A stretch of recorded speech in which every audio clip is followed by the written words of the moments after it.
안녕하세요. 오늘 우리가 파헤쳐볼 이야기는 바로 후지와라 가문입니다. 일본 역사에 관심이 있다면 한 번쯤은 들어보셨을 텐데요. 정말 어마어마하게 중요하고 강력했던 가문이죠. 어느 정도였냐면요. 무려 1000년이 넘는 시간 동안 일본의 정치를 그냥 들었다 놨다 했습니다. 그야말로 슈퍼 클랜이었죠. 그들의 영향력이란 건 정말 상상을 초월할 정도였습니다. 근데 여기서 궁금증이 생기죠. 아니, 그렇게 대단했던 후지와라 가문, 지금은 왜 잘 안 보일까요? 역사 속으로 그냥 사라져버린 걸까요? 많은 분들이 그렇게 생각하시는데 진실은 훨씬 더 흥미롭습니다. 자, 지금부터 한번 제대로 파헤쳐 보시죠. 우선 후지와라 가문이 도대체 어떻게 권력의 중심으로 떠올랐는지 그들의 아주 극적인 탄생 배경부터 한번 살펴보겠습니다. 후지와라 가문의 핵심 전략, 그건 바로 외척 정책이었습니다. 이게 뭐냐면 자기 딸을 천황한테 시집보내요. 그리고 그 둘 사이에서 아들이 태어나면 그 아들을 다음 천황으로 만드는 거죠. 그럼 자기는 뭐가 되죠? 그렇죠. 천황의 외할아버지가 되는 겁니다. 외할아버지가 돼서 막강한 권력을 휘두르는 거예요. 사실 이 전략은 소가 가문이 원조이긴 한데 후지와라 가문은 이걸 거의 예술의 경지로 끌어올렸다고 볼 수 있습니다. 후지와라 가문의 권력 기반은 몇 가지 아주 결정적인 사건들을 통해서 다져집니다.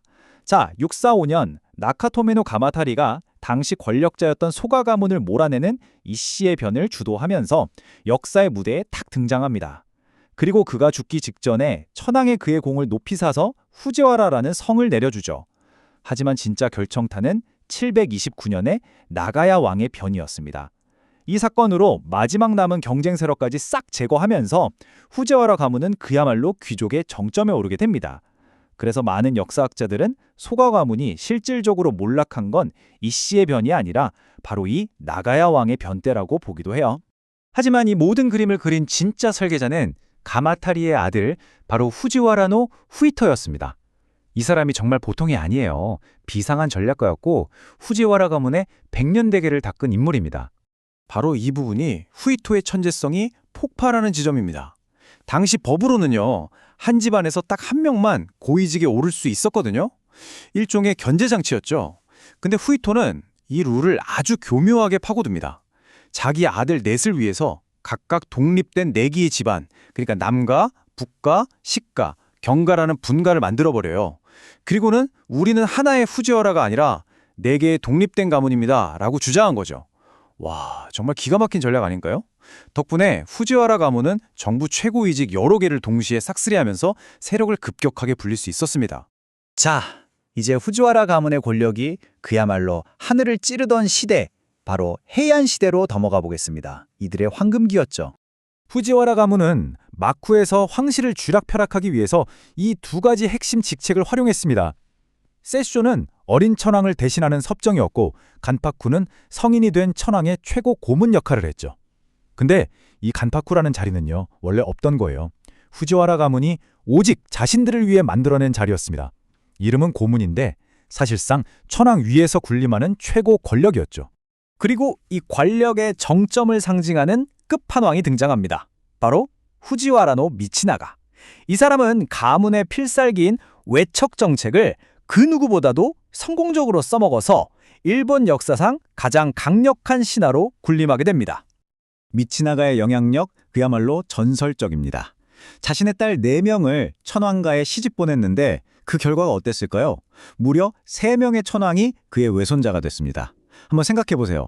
한 명의 신하가 3명의 천황을 외손자로 둔다는 거. 이건 뭐 전무후무한 일이었죠. 사실상 미치나가가 국가 그 자체였다고 봐도 과언이 아닙니다. 근데 미치나가의 권력 장악수를 여기서 끝나지 않습니다. 진짜 놀라운 건 그가 문학작품까지 정치적 도구로 썼다는 거예요. 그것도 세계 최초의 장편소설로 불리는 겐지모노가타리를 이용해서 말이죠. 자, 그럼 미치나가가 어떻게 소설을 정치에 이용했냐? 그는 작가인 무라사키 시키부의 아주 든든한 스폰서였습니다.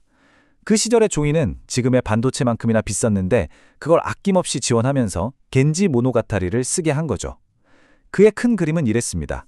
이 재미있는 소설이 퍼지면 자기 딸인 쇼씨의 궁정살롱이 엄청나게 인기를 끌 거다.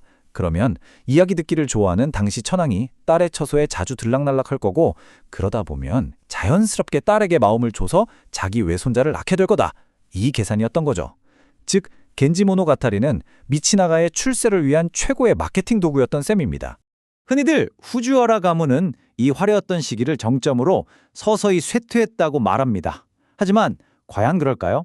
지금부터는 그들의 이른바 몰락이 사실은 아주 영리한 전략적 방향 전환이었다는 걸 한번 살펴보겠습니다.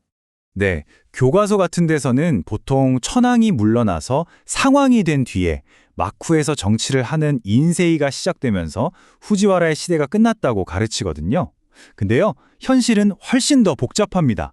그들은 사라진 게 아니에요. 다른 형태로 살아남은 겁니다. 이 표가 그들의 운명이 어떻게 뒤바뀌었는지를 아주 잘 보여주는데요.